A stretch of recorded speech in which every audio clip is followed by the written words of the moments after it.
अस्सलाम वालेकुम dear students, welcome to Science Guider. आज हमने क्या पढ़ना है? आज हमने क्लास 10th बायो का चैप्टर नंबर 2 के एमसीक्यूज डिस्कस करने हैं, एमसीक्यूज सॉल्व करने हैं। तो चले आइए करते हैं MCQ chapter number 2। MCQ solve करने के लिए आपको कंप्लीट चैप्टर का पता होना चाहिए, टॉपिक्स माइंड में होने चाहिए। चलें स्टडी करते हैं, एमसीक्यू सॉल्व करते हैं। पहले देख लीजिए, the internal condition of an organism is referred as dash.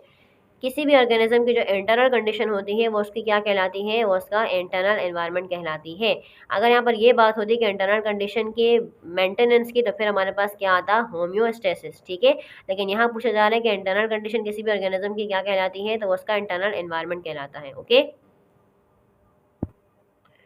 अच्छा जी, नेक्स्ट देख लीजिए, a set of metabolism reaction which maintain internal environment. अब देखो यहाँ पर वर्ड मेंटेन आ चुका है कि भाई इंटरनल एनवायरनमेंट को मेंटेन करने का जो प्रोसेस होता है उसको क्या कहते हैं? वो सेट ऑफ रिएक्शन जिसके अंदर इंटरनल कंडीशंस को बैलेंस किया जाता है, उनको मेंटेन किया जाता है। तो ये पूरा प्रोसेस क्या कहलाता है? इसको बोलते हैं होम्योस्टेसिस।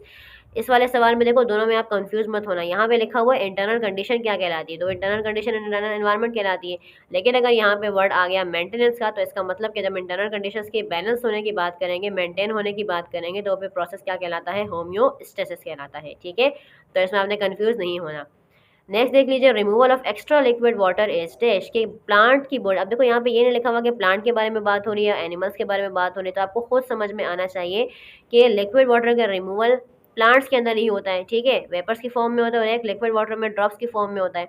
तो जब लिक्विड वाटर ड्रॉप्स की फॉर्म में वाटर रिमूवल होता है प्लांट की बॉडी से, तो वो क्या कहलाता है? ग्यूटेशन। ठीक है, नेक्स्ट देख लीजिए, plant grow near coastal area called dash. वो प्लांट जो कोस्टल एरियाज में होते हैं, जो किनारों किनारों पर होते हैं, खुश्क इलाका, वो नमकीन एरियाज पे होते हैं, वो क्या कहलाते हैं? तो वो कहलाते हैं हेलोफाइट्स, क्योंकि वहाँ पर क्या होती है? सॉल्टी एरियाज होते हैं। ठीक है, नेक्स्ट देख लीजिए, organ of human body which is considered on the largest organ is dash. कि ह्यूमन बॉडी का सबसे लार्जेस्ट ऑर्गन कौन सा होता है? तो अगर आपको याद हो तो मैंने आपको स्किन का टॉपिक समझाते हुए बताया था कि स्किन क्या होता है? स्किन ह्यूमन बॉडी का लार्जेस्ट ऑर्गन कहलाता है। ठीक है, तो इसमें करेक्ट ऑप्शन क्या है? स्किन।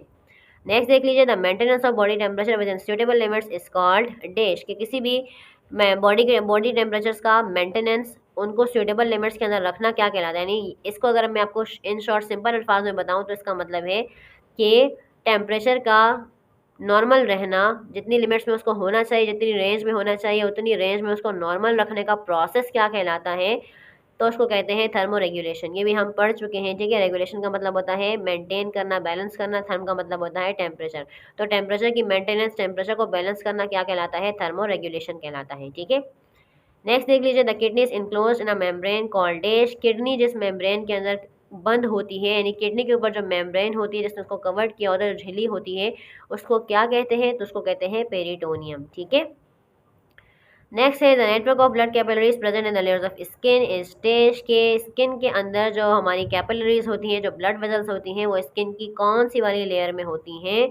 तो हमने ये टॉपिक अच्छी तरह पढ़ा था कि स्किन की टॉप लेयर एपिडर्मिस होती है, जिसमें कुछ भी नहीं होता, कोई ब्लड वेजल नहीं होती। और स्किन की जो सेंट्रल लेयर होती है, जो डर्मिस कहलाती है, बेसिकली हर चीज़ उसके अंदर होती है। तो आर्ट्रियोल्स भी कहाँ होती हैं?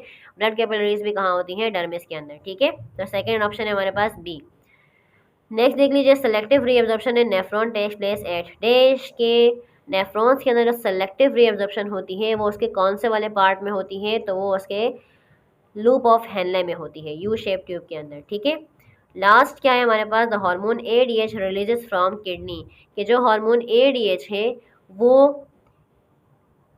कहाँ से रिलीज होता है? कौन सा ऑर्गन एडीएच को रिलीज करता है? तो भाई एडीएच एंटी ड्यूरेटिक हार्मोन, ये किडनी से रिलीज होता है। ठीक है, तो होप्स हो कि आपको ये तमाम एमसीक्यू समझ में आए होंगे, तमाम के आंसर्स भी समझ में आए होंगे, चैप्टर भी समझ में आया होगा। अगर कोई क्वेश्चन हो तो आप मुझसे लाजमी पूछें, मैं आपको आंसर करूँगी इंशाल्लाह। ठीक है, तो अगर वीडियो समझ में आई है, पसंद आई है, तो इसको लाइक करें, शेयर करें, चैनल को सब्सक्राइब करें। इंशाल्लाह मिलते हैं नेक्स्ट क्लास में नेक्स्ट वीडियो के साथ। तब तक के लिए बहुत सारा ख्याल रखिएगा। अल्लाह हाफिज़ नासिर।